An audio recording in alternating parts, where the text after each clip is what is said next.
Well, where we're sitting, of course, was where your old house was. Yeah. It got destroyed. You're rebuilding in that process. Down by the creek where we just were, as you mentioned, platypus. You've seen platypus for the first time. Yeah, so the platypus have started coming back, and because of all the rain that we've had in the last 12 months anyway, there are platypus at the bottom of the garden, which is absolutely amazing. It's wonderful to see the bird life, as you mentioned, swamp wallabies, all the wildlife that obviously disappeared after the fires, slowly coming back, as are the plants and the trees here too. Yeah, and the birds are coming back. Lots of yellow-tailed black cockatoos having a party in my macadamia nut tree and things like that. So it's very healing to see the wildlife coming back, because I think that after, of course, the loss of life, which luckily we didn't experience here, but the loss of the wildlife was the most devastating thing about the whole event in the country. So seeing it come back and doing creative projects has really been good for everybody's mental health. Peter's been teaching people how to paint, or attempting to. And so that's all been great for everyone in the community. Well, it's a beautiful spot here. I can understand that even though the fires were devastating, you've decided to stay, rebuild and reflect on what a magic spot this is. Yeah, feeling very grateful to be in this part of the world, absolutely.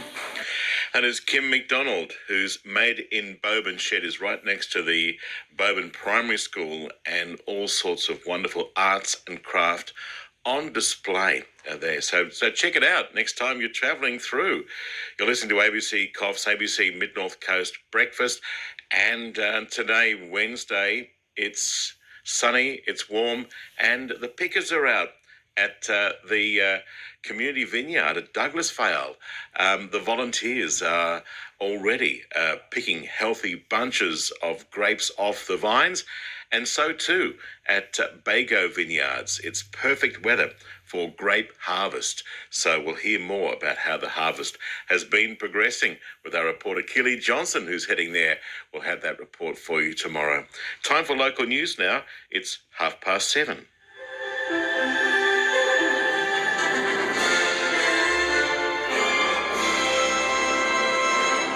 Sunny day on the coast. Good morning, Nick Parmiter with ABC Mid-North and Coast Coast News. Coffs Harbour MP Gomesh Singh says there's room to improve aged care facilities to better protect residents and staff from COVID-19. Since the beginning of the year, 19 people have died with COVID across the region, covered by the Mid-North Coast Local Health District. Of those who died, 13 were from the Coffs Harbour Council area, with some reportedly dying in nursing homes. Coffs Harbour MP Gomesh Singh extends his condolences, saying more can be done to protect the region's ageing population. The COVID-19 pandemic has shown that there are vulnerabilities in our aged care sector. But look, there's always room for improvement. Potentially with doing a bit more with regards to rapid antigen testing and getting the right level of testing. Healthy North Coast expects a plan to deploy Defence Forces into nursing homes would be welcome. Up to 1,700 Defence staff will be sent to help our aged care workers. Healthy North Coast Executive Director Monica Wheeler says it will be interesting to see how the announcement evolves. We haven't heard of any local implementation of that personnel coming into our area just yet, but I suspect that there'll be quite a lot of enthusiasm for help being provided from that Commonwealth level. Port Macquarie Hastings Council is considering opening Lake Cat-Eye to the sea after water levels reach the council's 1.6 metre trigger level. It's monitoring the situation and is ready to scrape the sand berm that separates the lake and the ocean to protect critical infrastructure and mitigate flood risks. The council says it's considering its options to avoid further acid sulphate and iron flock flare-ups. Council spokesperson Ben Foster says the coastal management plan, which takes in the lake, is still a while off. We expect that the Lake Cat-Eye Bonny Hills part of the CMP should be done within about 2.5 years. That's mainly due to the hydrodynamic model, which is a full simulation of the entire system. Advocacy group Revive Lake Cat-Eye is calling on the council to complete the coastal management program as soon as possible. The group's president, Kate Ashton, wants the public to be informed about water quality, safety and a long-term strategy. when we've had lots of rain, the safety aspects of swimming in waters after heavy rain. We've also got issues with our water here because of the water quality. The council and the government agencies are all working together ASAP to find a solution long term. The number of international student enrolments at Charles Sturt University is slowly recovering after the easing of some strict COVID border restrictions. CSU Director of Global Engagement and Partnerships, Eleanor Mitchell, says international student enrolments are expected to increase by 140% in 2022, with further growth over the next couple of years. Ms Mitchell says the university's Port Macquarie campus will see its current cohort of more than 40 international students double.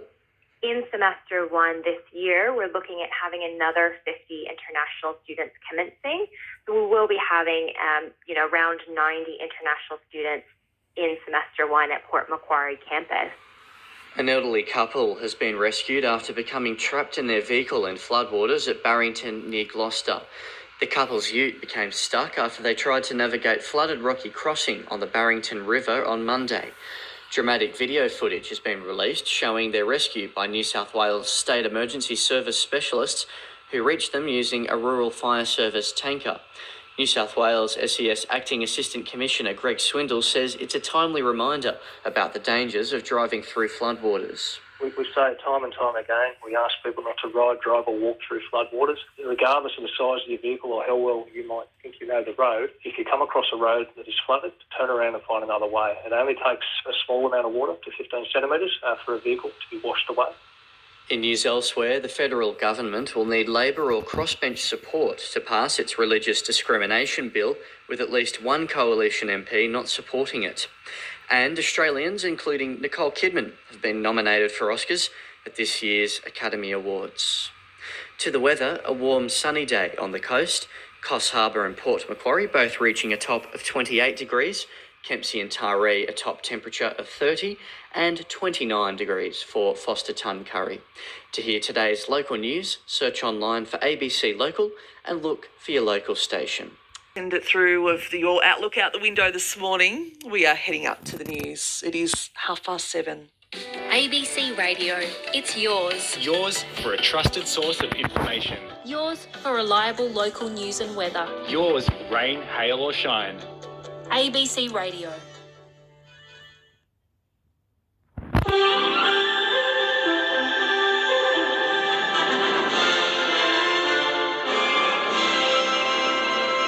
ABC News for New England Northwest. Good morning, I'm Kemi Maguire. Parents and students will have their say on how schools have handled the Omicron outbreak, with a new survey being launched by the Department of Education. The 4 questions are designed to give feedback to government on how rapid antigen tests, schooling and isolation rules have affected learning and home planning to better prepare the school year moving forward.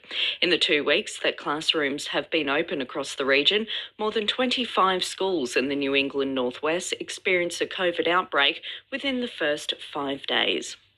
Women returning to the workforce after experiencing domestic violence will now be assisted through a new $5,000 state government grant. Minister for Women Bronnie Taylor says majority of the help needed was to purchase equipment, education and training, transport, childcare and other work-related costs.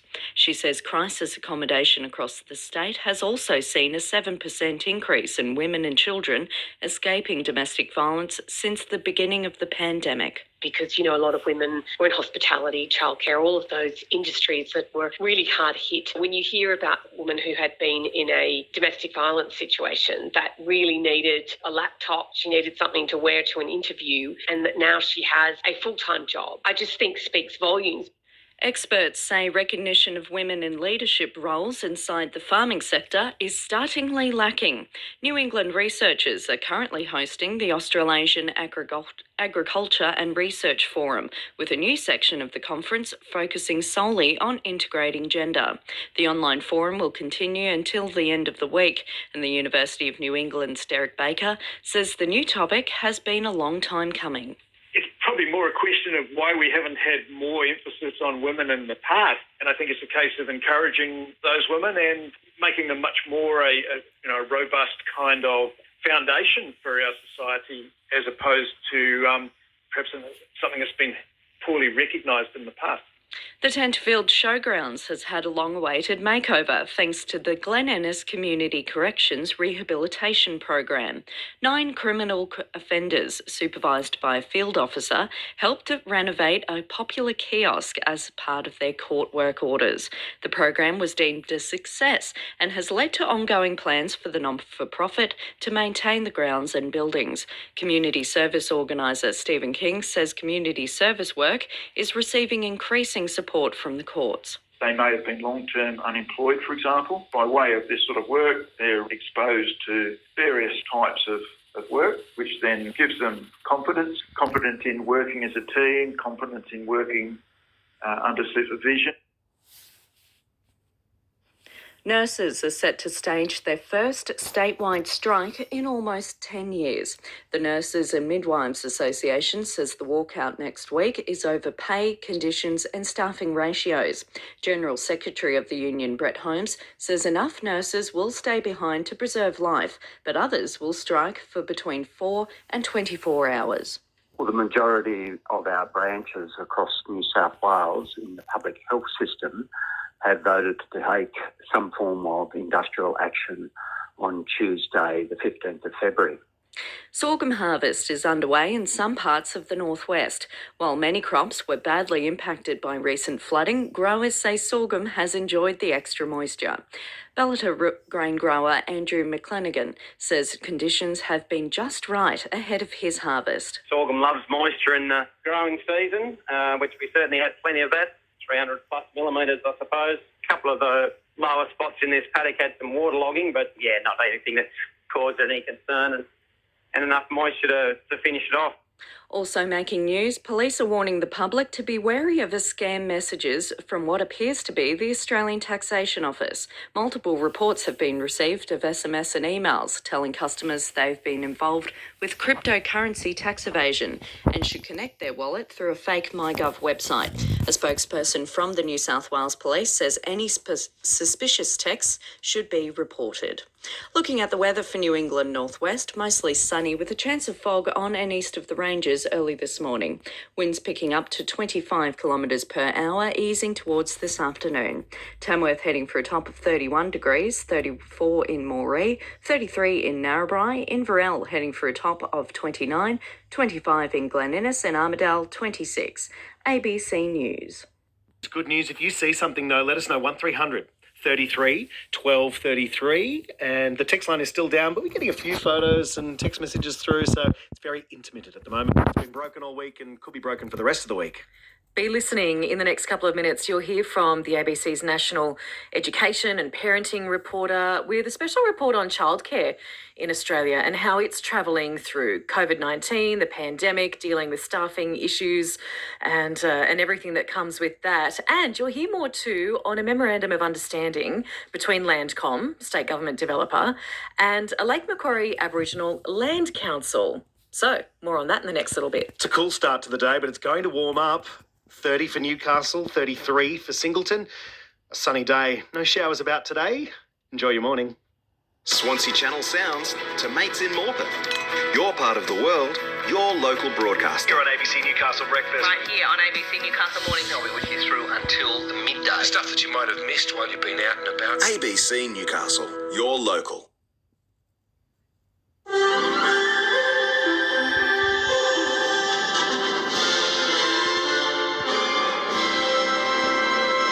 Good morning, I'm Madeline Lewis with ABC News. A leading expert on childcare says the early learning sector is dealing with a crisis situation as it struggles to maintain minimum legal staffing levels. Here's National Education and Parenting reporter Connor Duffy. Federal Education Department data shows more than 11% of childcare operators across Australia have sought a waiver to enable them to legally operate without meeting minimum staffing levels. It was a problem before the pandemic, but Professor Sandy Wong from Macquarie University says it's now an emergency. I'd say that the early childhood education sector is in crisis at the moment. The acting Education Minister, Stuart Robert, declined to comment. The federal opposition is expected to reach an agreement on whether to support the government's controversial religious discrimination bill. Political reporter Claudia Long has more from Parliament House. Labor MPs will be finalising their position on the government's religious discrimination bill during a caucus meeting this morning, following a shadow cabinet meeting. Shadow Assistant Treasurer Stephen Jones gave an emotional speech to Parliament last night, calling on MPs not to rush the bill through in its current form. Let's not do something in the name of freedom of religion that does damage or harm to those of us who we love. With at least one federal government MP not supporting the bill, the coalition will need to rely on Labor or the crossbench to get it through the Parliament. The federal government will today introduce legislation to improve the safety of parliamentary workplaces as former Liberal staffer Brittany Higgins prepares to address the National Press Club alongside former Australian of the Year Grace Tame. The legislation is in response to an independent inquiry sparked after Ms Higgins came forward with allegations she was raped at Parliament House. It found 1 in 3 parliamentary staff had experienced sexual harassment in the workplace, making 28 recommendations for change. Finance Minister Simon Birmingham says the legislation will bring Parliament into line with other workplaces around the country. These changes will put in place additional protections for employees that were recommended by the Sex Discrimination Commissioner to make sure that they can have confidence that the same sorts of protections that apply in other workplaces also apply to the employees of members of Parliament. A Newcastle viral immunologist says it's too early to say if Australians will need another COVID-19 booster. The New South Wales government is continuing to urge people to get their booster, with the Omicron variant still circulating. Some countries are now giving a 4th shot, and Newcastle Associate Professor Nathan Bartlett says the situation will be closely monitored, with international tourists being welcomed back later this month. He says with tourists coming back, viruses like COVID and influenza will circulate. So this will all need to be monitored very carefully as we move towards winter, and we should be thinking about our influenza vaccines prior to winter, as well as maybe a 4th COVID shot for this year as well, if it's deemed necessary. State government developer Landcom has signed an agreement with the Lake Macquarie Aboriginal Land Council to develop hundreds of new homes on its land. The Biriban Local Aboriginal Land Council says it'll consult with its members to determine where the new housing will go, but the potential sites are in Western Lake Macquarie from YE to Glendale. Biriban's CEO, Ashley Williams, says it's a significant step for the Land Council as housing prices rise out of reach of many in the region. It is important for our people to stay on country. There is a sense of connection to country. And for us, it's not just about housing and affordable housing, but livable communities. We want to ensure that the homes we build are the homes people want to live in, that they can go to schools easily and to parks and shops. To sport now, and the Newcastle Jets' struggles continue in the A-League men's competition after going down 4-2 to Melbourne City at home.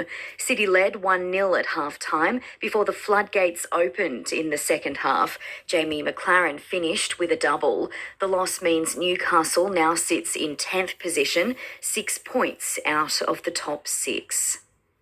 Checking the Hunters weather now, the chance of fog early this morning. A sunny afternoon though, light winds. Daytime maximum temperatures are sitting around 30 degrees. Fire danger is high for the Greater Hunter.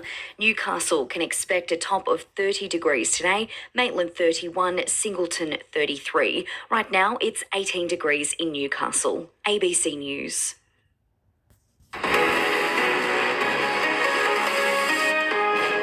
Good morning, this is AM, I'm Sabra Lane. Absolutely, straight on the list. Rates well too on IMDb. You're on ABC Newcastle Breakfast with Dan and Jenny. That movie's called Encanto. After the news, you'll hear from the Newcastle Knights 5'8" Kurt Man. Sure, you could look out the window, experience the sun on your face and the breeze in your hair, the rain on your garden. But how much? For how long? And what's on the horizon? Get the latest weather across the day with Dan and Jenny, Kaya Handley and Paul Turton on ABC Newcastle.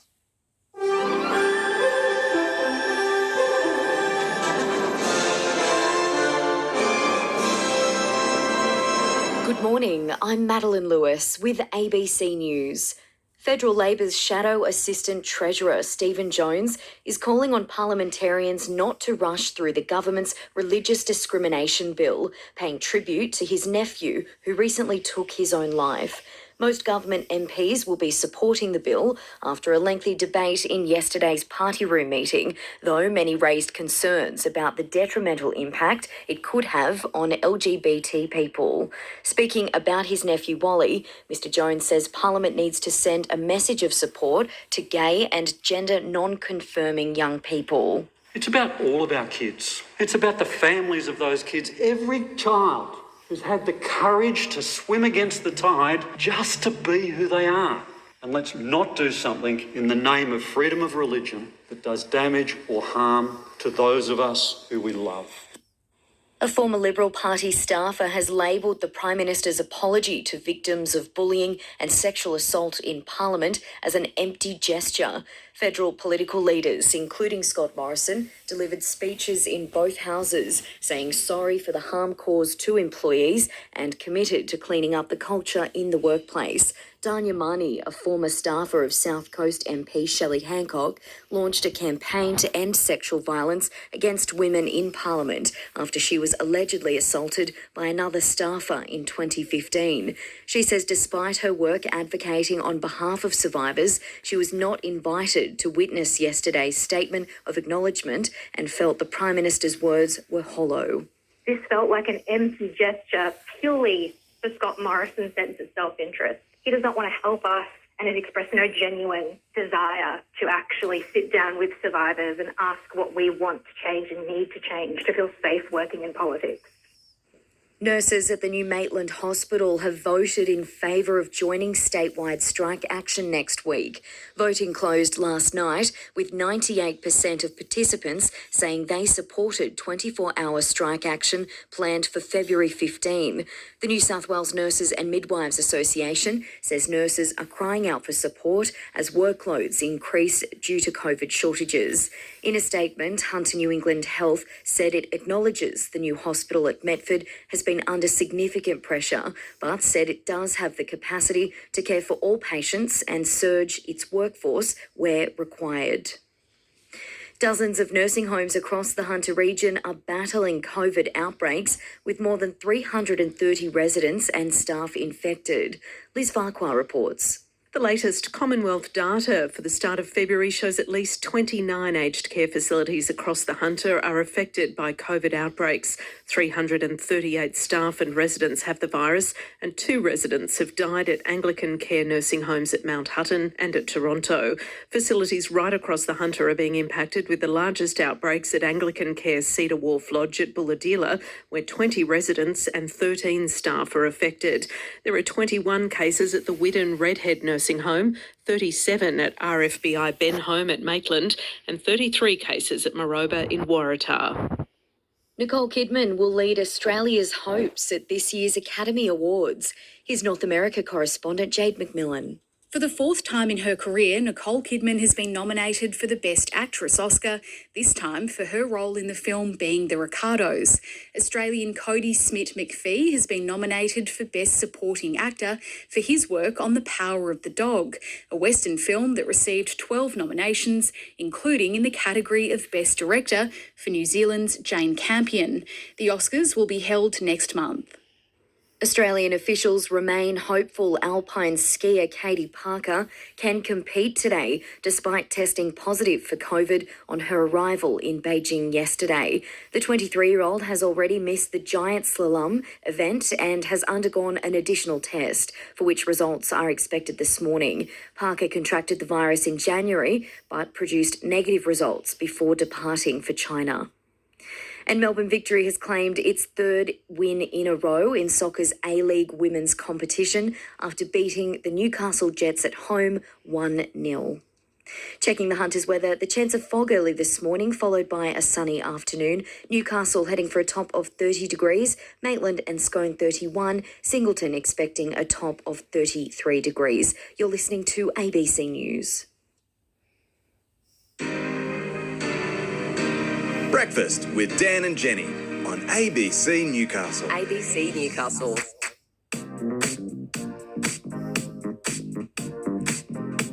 Are you out and about enjoying this clear morning?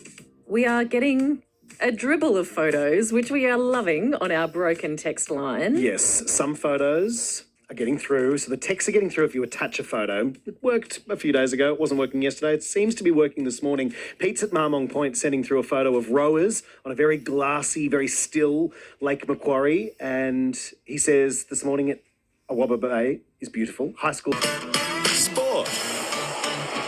Craig's here to talk about sport. He is. So the NRL season gets underway in a month and a day. ABC Newcastle Saturday breakfast host Craig Hamilton has been keeping an eye on the pre-season training. Good morning, Craig. Good morning. Officially, Good Dan, morning. Jenny. Officially, here we go. This is for real now. The Knights are training. How are they looking? What are they doing? How is it all progressing? Very difficult to know, really, because of the new troops on board. They've got a new, they've got a bit of a new squad there, and the key player missing, of course, is Mitchell Pearce. But one of the players which we're going to hear from today is a utility player. Now, I spoke with him. He's can cater for a few positions, and he, so far since he's been in Newcastle, hasn't been able to nail down one specifically, and that's Kurt Mann. He's played at fullback. I think he's played at centre. He can play in the halves. He can play lock. So let's hear from him.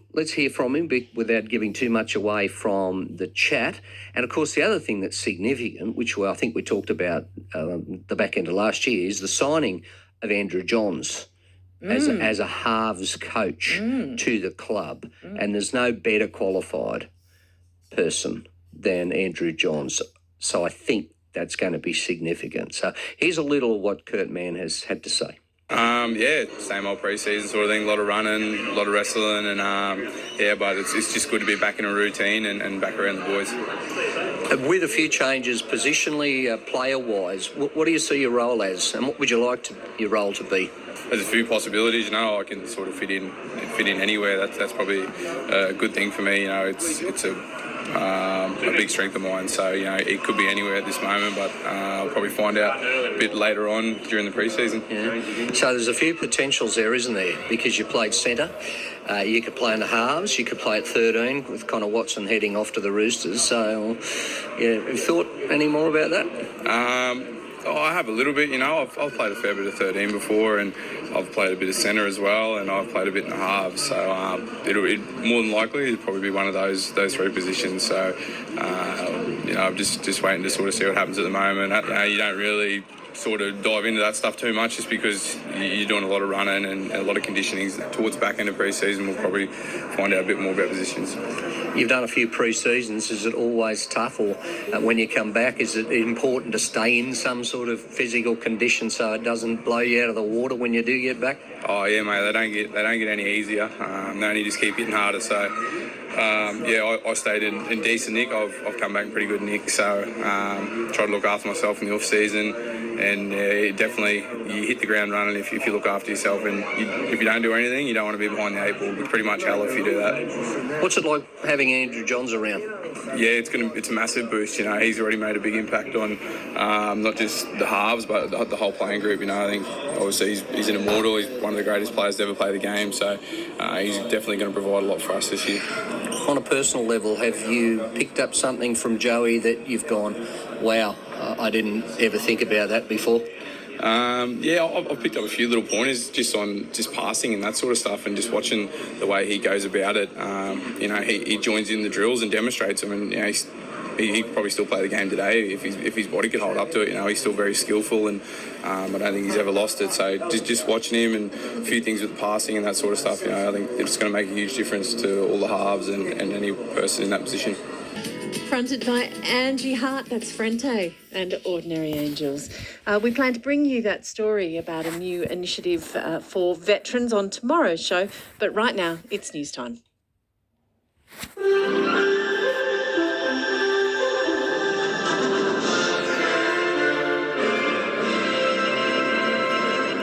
morning. Emma Rennie with ABC News. Tweed MP Jeff Provost says he won't support plans for a new health precinct on the Coogin Plateau if it means more prime agricultural land is lost to development. A concept plan for the $250 million Coogin Connection project was released this week. It includes a new university campus, aged care facilities, essential worker housing and a private hospital. Mr Provost says his initial reaction is to oppose the plan. I'm a bit disappointed that people from outside the area and come in with these great so-called plans with little consultation to the wider community and expect everyone to endorse them. And at this stage, I'm not endorsing it all. In fact, I'm opposed. Centuria Healthcare's Andre Barley says although the 5.7 hectare site is zoned as strategic farmland, it shouldn't be. The land isn't strategic farmland. It hasn't been used for farming for what we can ascertain certainly well over sort of 30 or 40 years. And so under the Regional Plan 2036 that sets out the criteria for farmland, this land doesn't meet any of that criteria. 469 new cases of COVID-19 have been identified in the Northern New South Wales Health District in the latest reporting period. Around 130 of those are in the Tweed Shire, while Lismore, Ballina and Clarence Valley all have case numbers in the mid-80s. There are 21 COVID-positive patients in the region's hospitals, with 4 of those in ICU. There was cheering and some applause from members of the public in the Lismore City Council chamber last night when councillors voted against a motion to stop plans to give back 37 hectares of land on the North Lismore Plateau to traditional owners. That motion was defeated 10-1, and councillors then voted unanimously to hold a workshop on the matter and invite traditional owners to attend. Traditional owner Jenny Smith says the original decision to hand back the land recognised the area as a culturally significant site, and that will never change. There was a birthing tree that was up there. My father was born under that birthing tree. That birthing tree was demolished and destroyed about 60 odd years ago. So there's already been damage to some of the significant sites up there for our people. Meanwhile, former Richmond Valley Council General Manager John Walker has been appointed as interim GM at Lismore City Council for up to 12 months.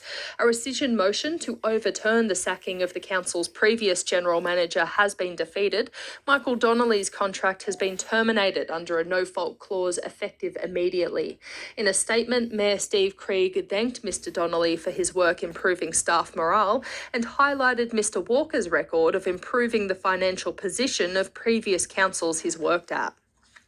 A North Coast-based 3D printing company says it has no concerns about COVID contamination from the 50 kilos of used rapid antigen tests it plans to melt down as part of a recycling trial.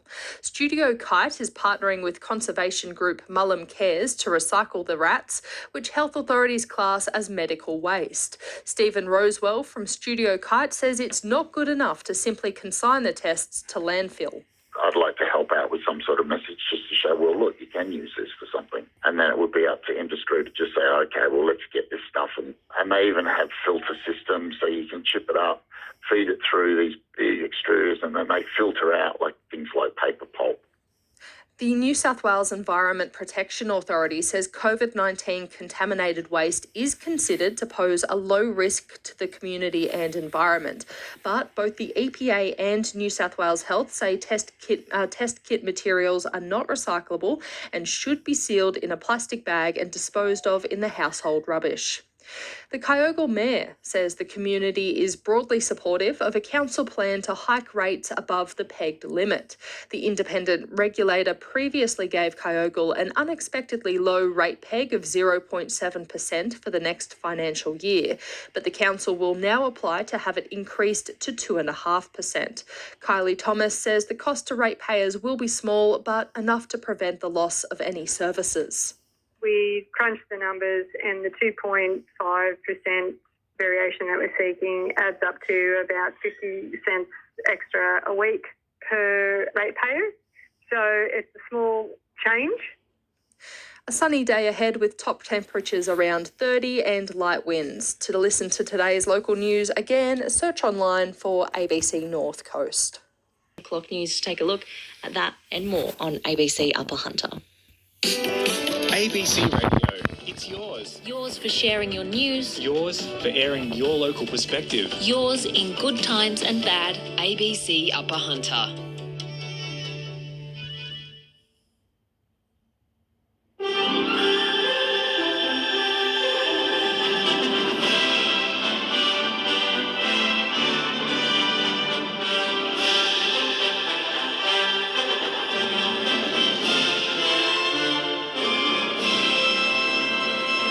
Making news this hour, nurses across New South Wales vote to strike. Increasing numbers of COVID in Hunter nursing homes, and both Newcastle Jets teams struggle in last night's doubleheader. Good morning, it's 7 o'clock. I'm Madeline Lewis with ABC News. Nurses are set to stage their first statewide strike in almost 10 years. The Nurses and Midwives Union says the walkout next week is over pay, conditions and staffing ratios. Hospitals across the Hunter are expected to be affected, but nurses at Maitland Hospital have already voted in favour of striking. General Secretary of the union, Brett Holmes, says enough nurses will stay behind to preserve life, but others will strike for between 4 and 24 hours. Well, the majority of our branches across New South Wales in the public health system have voted to take some form of industrial action on Tuesday, the 15th of February. The federal government will need Labor or crossbench support to pass its religious discrimination bill, with at least one coalition MP not supporting it. Political reporter Claudia Long has more from Parliament House. Liberal member for the marginal Tasmanian seat of Bass, Bridget Archer, won't be supporting the legislation, concerned it will override her state's anti-discrimination laws. I'm not prepared to stand by and see our state laws eroded to privilege one group over another. Her colleague Trent Zimmerman is reserving his right to vote against the bill. With the federal government holding a very slim majority, the coalition will now need to rely on Labor or the crossbench to pass the legislation if they want to get it through before the election later this year. New legislation to improve the safety of parliamentary workplaces will be introduced to Parliament today as former Liberal staffer Brittany Higgins prepares to address the National Press Club alongside former Australian of the Year Grace Tame. Political reporter Stephanie Dalzell has more.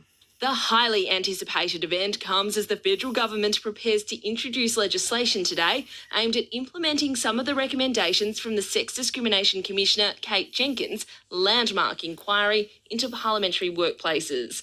Finance Minister Simon Birmingham says it will mean additional protections for employees. We've heard the messages, we've acted on the necessary reforms, and we've created a safer and more respectful workplace. The Jenkins review found 1 in 3 parliamentary staff had experienced sexual harassment in the workplace, making 28 recommendations to change the culture in the building. Childcare staff are leaving the industry at crisis levels, according to a leading early learning expert. Here's National Education reporter Connor Duffy. In childcare centres across the country, owners and staff are reporting that it's been a gruelling pandemic. Professor Sandy Wong from Macquarie University says the sector's workforce is short-staffed and running on empty. And that's led to them being physically and emotionally exhausted, and many are leaving the sector altogether. Education Department figures show more than 11% of childcare operators have sought a waiver so they can legally operate without all of the staff required by Commonwealth law. The number of cases at a Hunter Region nursing home has almost tripled in the last month, according to the latest Commonwealth data on aged care outbreaks. Liz Farquhar reports. In the first week of January, there were 121 cases across the Hunter region in 19 nursing homes, and 5 people had died. At the start of February, the number of nursing homes with active outbreaks of COVID rose to 29, and the number of cases among staff and residents was 338. 2 nursing home residents died with COVID at Anglican care facilities in Mount Hutton and Toronto. The highest numbers are at RFBI Ben Home at Maitland, which has 37 cases among staff and residents. There are 33 cases at Maroba in Waratah and 33 at Anglican Care Cedar Wharf Lodge at Bulladila. A Newcastle viral immunologist says influenza vaccines will be just as important as COVID-19 vaccination this year. Australia will welcome back international travellers later this month for the first time in almost 2 years. University of Newcastle Associate Professor Nathan Bartlett says as more people start moving around the world, so will viruses like COVID and influenza. He says people need to be prepared for outbreaks. Given the lack of exposure we've had to other viruses, including influenza, in the preceding 2 years, population immunity against these are going to be lower, and so we're going to need to be especially vigilant and be prepared to vaccinate. Western Australia's quarantine rules for some international and interstate travellers have significantly eased overnight. Helene Kaur explains. The quarantine period for vaccinated travellers entering WA from another state or overseas has been halved, with arrivals now required to isolate for just 7 days rather than 14. Travellers must then wear a mask in all indoor and outdoor settings for 7 days after ending quarantine. Vaccinated direct international arrivals will now also be allowed to self-quarantine at suitable premises if eligible. However, unvaccinated people will still need to complete a fortnight in hotel quarantine. The state government has also doubled the overseas arrivals cap to 530 travellers a week. A court's heard a man accused of killing his lover and dumping her body in the Upper Hunter kept her phone and used it for months to imply she was still alive. Giselle Wakatama has more. James Scott Church has pleaded not guilty to murdering Liesl Smith in 2012. Her body's never been found, but the Crown alleges she's been buried near Merriwa in the Upper Hunter Valley. At the time she went missing, Miss Smith was 23 and Mr Church 42. Crown prosecutor Kate Ratcliffe yesterday alleged after she was killed, Mr Church kept his young lover's phone. He kept the phone to make calls to various people, she said, and send text messages to them to perpetuate the falsity that she was still alive. She said the phone was active for 3 months, then wasn't used again. Defence barrister Manny Conditsis will deliver his opening address today. The Birraban Aboriginal Land Council says its aim is to build livable communities as it teams up with Landcom to develop large parcels of its land in Western Lake Macquarie. A memorandum of understanding has been signed between the two groups for not only new housing but also commercial and industrial development. Landcom CEO John Brogden says the project will include affordable housing and work is underway to identify the best sites. The Birraban people have large land holdings. We're looking at a number of them, and really it's prioritising what we think is the best to get off the ground in terms of the planning. There are a number of sites to choose from, some of them harder work than others that could take longer. Australians, including Nicole Kidman, have been nominated for Oscars at this year's Academy Awards. Tui Ong reports. Nicole Kidman has received a Best Actress nod for her role in Being the Ricardos, while South Australian Cody Smith-McPhee is up for Best Supporting Actor for his role in The Power of the Dog. That film has the most nominations with 12, including Best Picture, Best Director for Jane Campion and Best Cinematography for Australia's Ari Wegner. She's the second woman ever to be nominated in this category. Those vying for Best Actor include Andrew Garfield, Will Smith and Denzel Washington, while Best Picture contenders include Dune, Belfast, West Side Story and Licorice Pizza. There are 6 gold medals on offer in separate events at the Beijing Winter Olympics today. As Tracy Holmes reports, the Australian focus will be on our snowboarders. Three-time Olympian Belle Brockhoff and debutante Josie Baff will compete in the Women's Snowboard X event, with the finals late afternoon Beijing time. Qualification runs will be held in snowboard halfpipe, featuring Emily Arthur, Scotty James and the team's youngest athlete, 16-year-old Valentino Gazzelli. Tracy Holmes in Beijing for ABC Sport. And now with more sport, here's Jack Snape. Melbourne's AFL Premiership winning coach Simon Goodwin allegedly pressured his club doctor to declare a player who had been suffering from concussion symptoms fit to play. The Herald Sun reports Dr Zishan Arain alleged Goodwin swore at him when he said Demons midfielder Angus Brayshaw couldn't play. Dr Arain left the club in 2020 and the allegation reportedly formed part of an unfair dismissal claim against the club. The West Coast Eagles have held on for a 2-point victory over St Kilda in the bottom-of-the-table AFLW clash in Melbourne, leaving the Saints as the only winless club in the competition. Melbourne City has got its A-League men's soccer season back on track with a 4-2 away victory over Newcastle. City had won just one of its past 6 games heading into the match, and striker Andrew Naboot has told Paramount Plus it was an important win. That was massive for us. Away from home, it's not an easy place to come and win. And Melbourne Victory has clinched a 3rd straight win in the Women's A-League, overcoming the Newcastle Jets 1-0. Checking the Hunters weather now, a sunny afternoon ahead with light winds. Daytime maximum temperatures around 30 degrees. Fire danger is high for the Greater Hunter. Newcastle heading for a top of 30, Maitland 31, Singleton 33. You're listening to ABC News. Amelia Bernasconi on ABC Upper Hunter. ABC Upper Hunter.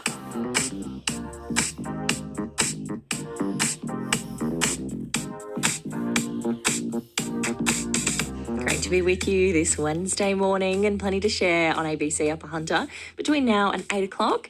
In the next half hour, Paul Bankovic will be with you talking sport, the stuff that's been happening lately and the stuff that's not too far away. Paul Bankovic with us very soon on ABC Upper Hunter. It's going to be a good year, Paul. I can feel it. I hope so, mate. I hope so. Like I said, the numbers have been really good for all the pre-season training for all the clubs, and I'll endeavour to get more stuff happening next week in regards to rugby league around the traps. Looking forward to it. And of course, we're always happy to take your calls if you want the spotlight on your local club.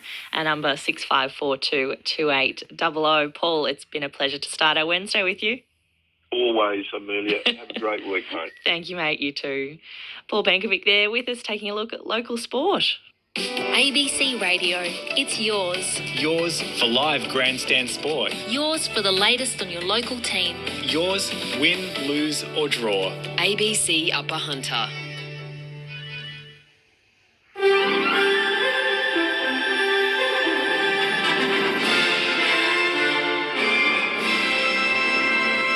Good morning, I'm Madeline Lewis with ABC Hunter News.